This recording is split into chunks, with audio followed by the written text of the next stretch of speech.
Hello friends, welcome to Rahul Sondhi academy. देखिए, जो BSF में आपका head constable, RO radio operator and RM radio mechanic की जो वैकेंसी निकली हुई हैं उसका हम नोटिफिकेशन देखेंगे। पहली बात देख लीजिए, जो ये वैकेंसी है वो आपके पूर्ण रूप से सरकारी है और ये आपकी फुल टाइम वैकेंसी है। ऐसा नहीं आपका ये 3 या 4 साल के लिए हो, और काफ़ी बढ़िया पोस्ट होती हैं। सैलरी भी इसमें काफ़ी अच्छी मिलती है।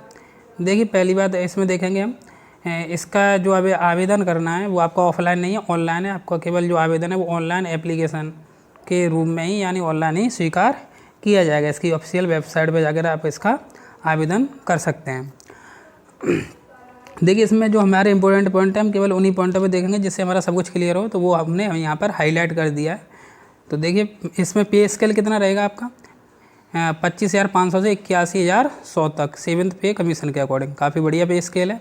उसके बाद देखिए वैकेंसी आपका जो आरओ है यानी रेडियो ऑपरेटर है, हेड कांस्टेबल, उसमें 982 है, और हेड कांस्टेबल रेडियो मैकेनिक है उसमें कितनी वैकेंसी है, 330 वैकेंसी है।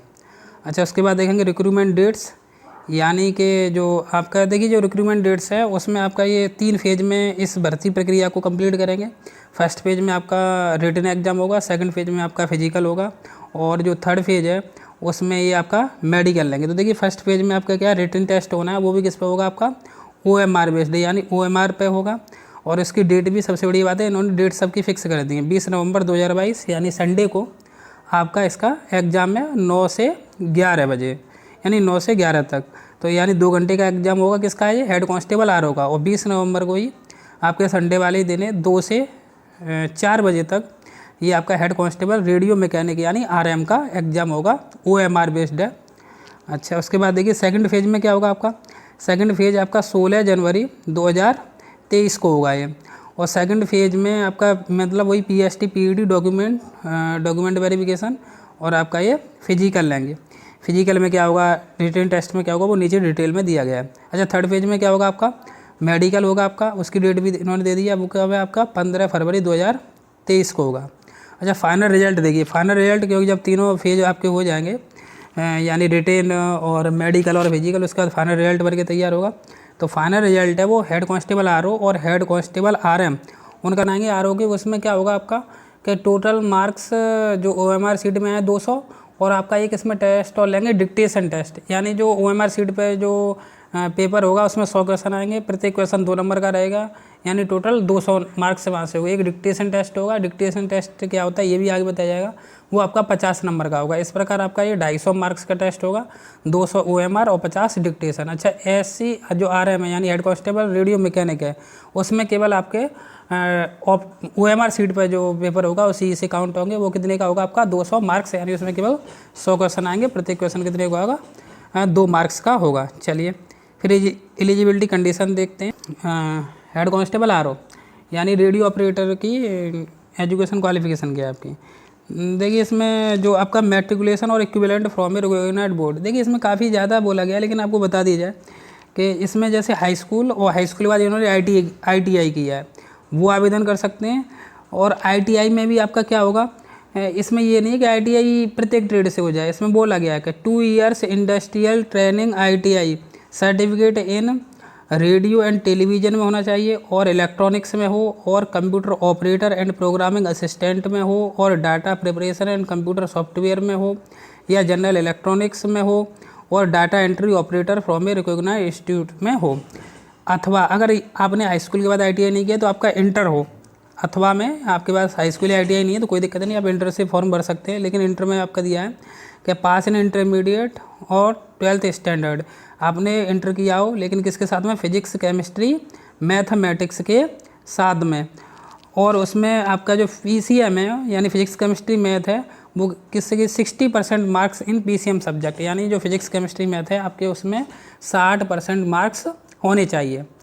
या तो आपने हाई स्कूल ITI किया है तो आप भर सकते हैं, वो ITI में ट्रेड दी है वही ट्रेड होनी चाहिए। अथवा अगर ये नहीं किया आपने, हाई स्कूल के बाद ITI नहीं किया, तो आप इंटर से ही भर सकते हैं। इंटर में आपके फिजिक्स केमिस्ट्री मैथ में 60% मार्क्स होना ज़रूरी है। ऐसे आपका हाइट जो देखिए हेड कांस्टेबल रेडियो मैकेनिक में भी है। 10th के बाद अगर आपने ITI किया है, जो इसमें पोस्ट दी गई हैं उनमें आप देख सकते हैं कि इन पोस्टों में अगर आपने ITI की है तो आवेदन कर सकते हैं, अथवा आपने इंटर में वही कंडीशन है फिजिक्स केमिस्ट्री मैथ के किसके साथ में विद 60% मार्क्स के साथ में किया हो PCM, यानी फिजिक्स हो केमिस्ट्री हो मैथ हो और परसेंटेज कितनी हो 60% हो, तो आप इसमें आवेदन कर सकते हैं दोनों पोस्टों के लिए। अच्छा एज लिमिट देखेंगे, एज लिमिट क्या है इसमें, देखिए एज लिमिट में जो जनरल के लिए है वो 18 से 25 ईयर्स है, 18 से 25 साल है। और कब तक कंप्लीट होनी चाहिए आपकी closing date of receipt of online application of general category, यानी कि जो आवेदन की अंतिम तिथि तक आपकी उम्र है वो 18 से 25 साल के बीच में हो, मिनिमम 18 और मैक्सिमम 25। अच्छा जो OBC है उनके लिए एज रिलैक्सेशन दिया गया, उनकी एज होनी चाहिए 18 से 28 साल, और जो SC ST है उनकी एज होनी चाहिए 18 से 30 साल। चलिए ये नोट में ये आपके अलग है, ये आपके काम के नहीं है, एक सर्विसमैन और उनके लिए जो डिपार्टमेंट उनके होते हैं उसके लिए दिया है। फिजिकल स्टैंडर्ड में आएंगे, देखिए फिजिकल स्टैंडर्ड में क्या है आपका, हाइट आपकी कितनी होनी चाहिए, मेल के लिए 168, हाइट मेल के लिए 168 सेंटीमीटर, और मेल के लिए पहले बात कर लेते हैं, चेस्ट होना चाहिए 80 सेंटीमीटर, और फुलाव के साथ में कितना होना चाहिए 85 सेंटीमीटर अप्रॉक्सीमेट आफ्टर एक्सपेंसन, मतलब फुलाने के बाद में 85 और वैसे होना चाहिए 80 सेंटीमीटर। वेट आपका हाइट और एज के अकॉर्डिंग आपका जो वेट है वो स्टैंडर्ड होना चाहिए, कोई वैसा नहीं, मतलब मानक के रूप में होना चाहिए। अच्छा बात कर ले फीमेल की, तो उनके लिए हाइट है 157 सेंटीमीटर, चेस्ट नॉट एप्लीकेबल और NA, और वेट है आपका वही हाइट और एज के अकॉर्डिंग आपका वेट भी कैसा होना चाहिए स्टैंडर्ड, यानी एक मानक के तौर पर होना चाहिए। ये नोट है, इसका कोई मतलब EWS, यानी EWS वालों को जो रिजर्वेशन है 10% वो दिया जाएगा।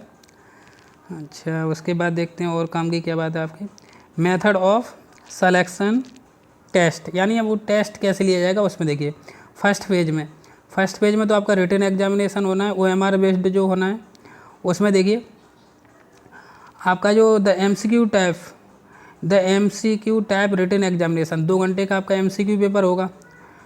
क्वेश्चन कितने रहेंगे 100, कितने नंबर का है 200 मार्क्स का। अच्छा सिलेबस में क्या आएगा, पार्ट 1 फिजिक्स के आपके 40 क्वेश्चन आएंगे, एक क्वेश्चन 2 नंबर का है तो इसलिए 80 मार्क्स हो गए। मैथ के आपके 20 क्वेश्चन आएंगे, एक क्वेश्चन 2 मार्क्स का तो 40 क्वेश्चन हो गए। केमिस्ट्री आपके 20 मार्क्स के, एक क्वेश्चन 2 नंबर का तो 40 मार्क्स हो गए। इंग्लिश एंड GK दोनों के मिक्स 20 क्वेश्चन आएंगे, एक क्वेश्चन 2 का तो ये इसके भी कितने हो गए 40, तो ऑल ओवर 100 क्वेश्चन आएंगे और नंबर कितने के आएंगे 200 के। देखिए यार रिमार्क्स में लिखा हुआ है कि जो PCM यानी फिजिक्स केमिस्ट्री मैथ है वो आपका इंटर लेवल का आएगा, इंटर का जो फिजिक्स केमिस्ट्री मैथ होता है वो आएगा आपका, यानी टेक्निकल आएगा, जो भी आपका नॉन टेक्निकल मैथ नहीं आएगा, टेक्निकल मैथ आएगा इसमें। और जो इंटर में आपने पढ़ा है और वो जो आएगा वो CBSE या स्टेट बोर्ड, जो आपका स्टेट में चल रहा है, या CBSE 10+2 जो सिलेबस है उसके आधार पर। इंग्लिश GK में देखिए करंट अफेयर्स, GK में current affairs, history, geography and general science से क्वेश्चन पूछे जाएंगे। अच्छा नेगेटिव मार्किंग भी है इसमें, for every multiple choice question of 2 marks 0.25 marks will be deducted for every wrong answer. कहने का मतलब ये है कि अगर आपने एक गलत क्वेश्चन कर दिया है तो आपका 1/4, क्योंकि 2 नंबर का तो 2 नंबर का 1/4 हुआ 0.25, यानी 0.25 मार्क्स काटे ले जाएगा, यानी 1/4 की नेगेटिव है। अच्छा डायरेक्ट एंड इससे कोई मतलब नहीं है आपका, नोट पेज और कोई भी काम का हुआ आपका। चलिए सेकंड फेज देखें, सेकंड फेज में क्या है, सेकंड फेज में आपका वही PST PET यानी फिजिकल होगा। फिजिकल में हाइट आपकी मेल के लिए पहले देख लेते हैं 168 चाहिए, स्क्रीनिंग चेस्ट आपका 80 सेंटीमीटर, फुलाने के बाद 85 सेंटीमीटर, वेट वही हाइट और एज के अकॉर्डिंग होना चाहिए वेट। ये तो हुआ आपका PST। फिर उसके बाद PET देखिए, इसी में 1.6 किलोमीटर की रेस है, यानी 1600 मीटर की रेस है, और कितने मिनट में 6.5 मिनट में। लॉन्ग जंप कितनी है आपकी 11 फीट इन 3 चांस, 3 चांस दिए जाएंगे, 11 फीट आपको लॉन्ग जंप माननी है। हाई जंप कितनी है आपकी 3.5 फीट की है, उसमें भी 3 चांस दिए जाएंगे। अच्छा बात की जाए फीमेल के लिए तो 157 सेंटीमीटर हाइट है, चेस्ट नॉट एप्लीकेबल है। जो हाइट और हाइट है वो किसके अकॉर्डिंग होगी, आपकी एज के अकॉर्डिंग, हाइट और एज के अकॉर्डिंग आपका वेट होना चाहिए। 800 मीटर की आपकी रेस है, कितने मिनट में 4 मिनट में, महिलाओं के लिए बात हो रही है, फीमेल के लिए। और 9 फीट लॉन्ग जंप, यानी लॉन्ग जंप 3 चांस दिए जाएंगे, 9 फीट है। और 3 फीट आपकी हाई जंप है, 3 चांस दिए जाएंगे इसमें भी। चलिए और वेरिफिकेशन ओरिजिनल डॉक्यूमेंट, ये तो डॉक्यूमेंट वेरिफिकेशन की बात हो गई। अच्छा, डिक्टेशन टेस्ट फॉर, जैसे आपका जो हेड कांस्टेबल आरओ के लिए दिया था ना, एक डिक्टेशन टेस्ट दिया था 50 नंबर का, उसकी जिक्र किया गया। देखिए डिक्टेशन टेस्ट क्या है आपका, dictation test in English writing, आपको इंग्लिश में लिखना पड़ेगा, ऑफ मिनिमम 100 वर्ड्स, 100 शब्द आपको लिखने के लिए इंग्लिश में दिए जाएंगे, और वो कितने नंबर के होंगे आपके, 50 मार्क्स के होंगे। अच्छा, पैराग्राफ रीडिंग, आपके लिए एक पैराग्राफ रीडिंग दिया जाएगा, to test proficiency in pronunciations, यानी आपके केवल प्रोनाउंसिएशन यानी उच्चारण चेक करने के लिए होगा, and reading of the candidate, और उसकी रीडिंग स्किल चेक करने के लिए होगा। ये आपका क्वालिफाइंग नेचर का होगा, यानी कि जो आपको पैराग्राफ रीड करने के लिए दिया जाएगा ये केवल आपका क्वालिफाइंग नेचर का होगा, इसका आपको कोई मार्क्स नहीं मिलेगा। मार्क्स आपके किसके मिलेंगे, आपको डिक्टेशन टेस्ट के, आपको इंग्लिश राइटिंग लिखवाएगा 100 वर्डों में। अच्छा, इसके बाद देखिए qualifying marks of the dictation test will be 38% for general OBC EWS, यानी जनरल ओबीसी और ईडब्ल्यूएस वालों को आपको 38% इस डिक्टेशन टेस्ट में मिनिमम नंबर लाना होगा क्वालिफाइंग करने के लिए, और 33% किसे लाना होगा, एससी और एसटी वालों को। ओके, और देख लीजिए 2 पॉइंट और दिए हैं इसमें, और बात क्लियर हो जाएगी। Both above OMR based test and dictation test for SCRO candidates only will be mandatory and the final merit will be prepared of the marks obtained in these test, यानी आपको दोनों मार्क्स देना जरूरी है, मतलब दोनों टेस्ट, डिक्टेशन टेस्ट भी और आपका रिटन टेस्ट भी, क्योंकि दोनों को मिलाकर एससीआरओ वाले के लिए, रेडियो ऑपरेटर के लिए, आरएम में नहीं है डिक्टेशन टेस्ट, ये ध्यान रखना है।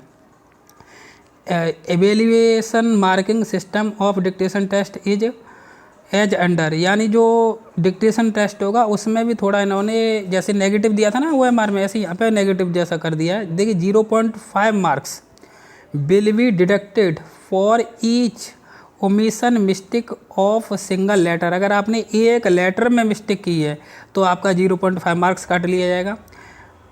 0.1 यानी 1 marks, 1 marks will be deducted for each word mistake omission, 1 marks अगर देखिए 0.5 मार्क्स काटा जाएगा अगर आपने एक लेटर में गलती की है, और 1 मार्क्स काट दिया जाएगा अगर आपने एक शब्द में गलती की है।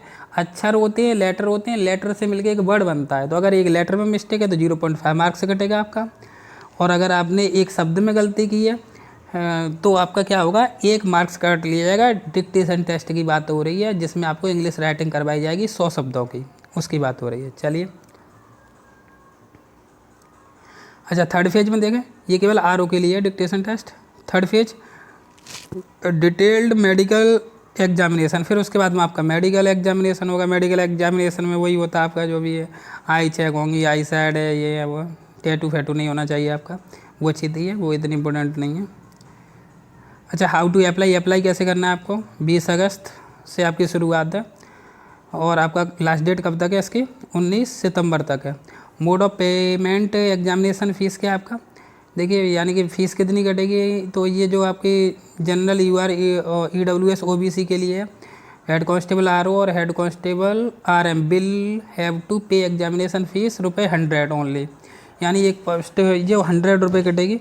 अच्छा, एक बात और है इसमें, ये इसका आपका जो चार्ज दिया है 47.2 पैसे, 47 रुपया। अच्छा, उसके बाद देखिए इसमें एक पॉइंट दिया है आपका, ये रहा, candidates applying for both the post head constable RO and head constable RM, यानी head constable radio operator and head constable radio mechanic will have to apply online for each post separately, यानी head constable RO और head constable radio mechanic के लिए आपको अलग अलग आवेदन करना है। However separate application form and fee will be required for each post, प्रत्येक के लिए, यानी हेड कांस्टेबल आरओ के लिए, हेड कांस्टेबल आरएम के लिए अलग अलग आवेदन होगा, अलग अलग आपकी इसकी फ़ीस कटेगी। ऐसा नहीं है कि एक ही आवेदन में आपके दोनों हो जाएंगे, बोथ हेड कांस्टेबल आरओ के लिए हो गया, आरएम के लिए, आपको अलग अलग, ये बात इंपॉर्टेंट है, याद रखनी है आपको। हेड कांस्टेबल आरओ के लिए अलग आवेदन करना है, हेड कांस्टेबल आरएम के लिए, रेडियो ऑपरेटर और रेडियो मैकेनिक के लिए अलग अलग आवेदन करना है, और बाकी सब पॉइंट यही कॉमन है। तो अगर आप योग्यता रखते हैं, अगर आपने इंटर की हुई है पीसीएम के साथ में 60% मार्क्स होने चाहिए फिजिक्स केमिस्ट्री मैथ में, तो बहुत ही बढ़िया पोस्ट है, इसमें आप आवेदन निश्चित करें। अगर आपको कोई प्रॉब्लम है तो आप कमेंट बॉक्स में बता सकते हैं अगर आपका कोई भी क्वेश्चन हो, अगर कोई भी डाउट रह गया हो। ओके, अगर आपने चैनल को सब्सक्राइब नहीं किया हो तो चैनल को सब्सक्राइब कर लें और बेल आइकन को प्रेस कर लें, जिससे कि आपको आने वाली वीडियो का नोटिफिकेशन मिल सके। धन्यवाद।